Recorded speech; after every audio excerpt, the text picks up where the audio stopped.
The geography of Greece affected its economy in many ways. Greece is a very rugged land mostly covered by mountains. The mountains were good for grazing sheep and goats, but made it so farmers could only use 1/4 of the land. This meant that farmers could not grow a lot of grain. Greek settlements were separated by these mountains. This made it hard to unite Greece into a single country. Most towns were located less than 60 miles from the sea, which enabled people to fish and trade.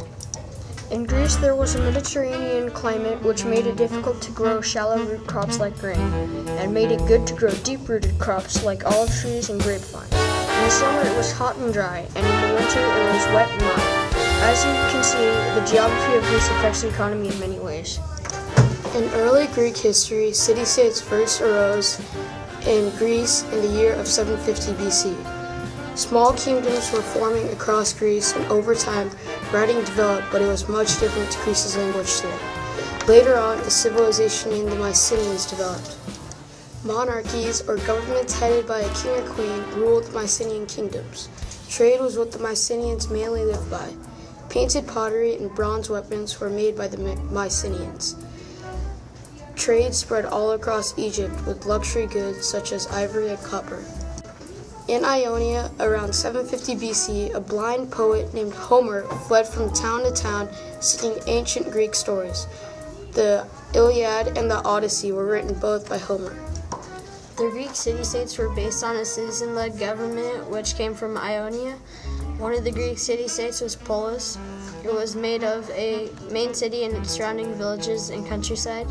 The upper part of the city was called the Acropolis.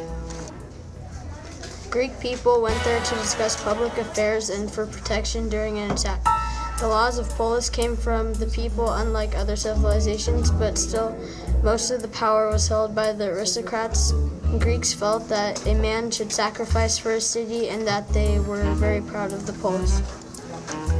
There were many different roles in ancient Greek society, depending on your social status. In the first class falls the aristocrats. They dominated the government, and their wealth came from owning large estates where they raised crops and livestock, but slaves did all the work.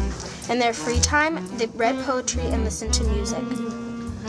Next is the small farmers who owned their own land, and others were tenant farmers. They had a high status in their polis, and they even had the right to vote. Tenant farmers paid for the rented land and crops. Then we have the merchants and artisans in our third class, and most were medics or foreigners. They had few rights. The lowest class is slaves, and most slaves were prisoners of war, were bought from slave traders, and some were abandoned as children. Slaves were 1/3 of the population in some city-states, and they cooked, cleaned, and took care of the children. Greeks also had clearly defined roles within their family. There were usually a husband, wife, and children. The man was the head of the house. When boys and girls turned 6, boys were sent off to school while girls stayed home. Wealthy boys were accompanied to school by slaves, and boys learned poetry, reading, writing, arithmetic, and sports.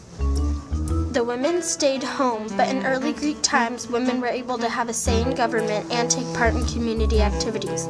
But over time, their rights decreased and their responsibilities at home increased. Women were in charge of raising the children, keeping track of money and spending, managing slaves, making most of the clothes, and supervising the preparation of meals. Men were expected to take part in community activities. The Greek philosopher wrote, "The gods have ordered, and the law approves that men and women should each follow their own capacity. Is it not so good for a woman to be out of doors as in, and it is more dishonorable for a man to stay indoors and attend to his affairs outside?" As you can see, the Greek society and family is very detailed and interesting.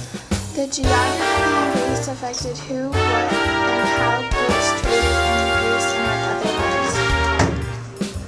With the many seas surrounding Greece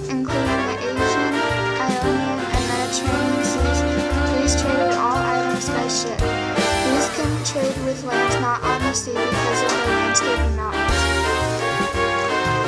These items traded were pottery, jewelry, olive oil, and wine. Olive oil was Greece's chief export. Greek land was extremely difficult to farm on because of the rugged mountain landscape, which is why the Greeks imported grain. Turning to shipping for trade, merchants became a wealthy individual in society. Over many years, Greece expanded greatly. The prime site for a colony was near the sea, which is the reason for almost all the colonies settling on the coast. Starting in the 700s BC, Greeks began migrating by ship to distant lands to settle. By the 500s BC, there were hundreds of colonies on the coast of the Mediterranean Sea. Some colonies had an excellent port, like Athens. Athens became very successful because of the excellent port for trading and ships to dock.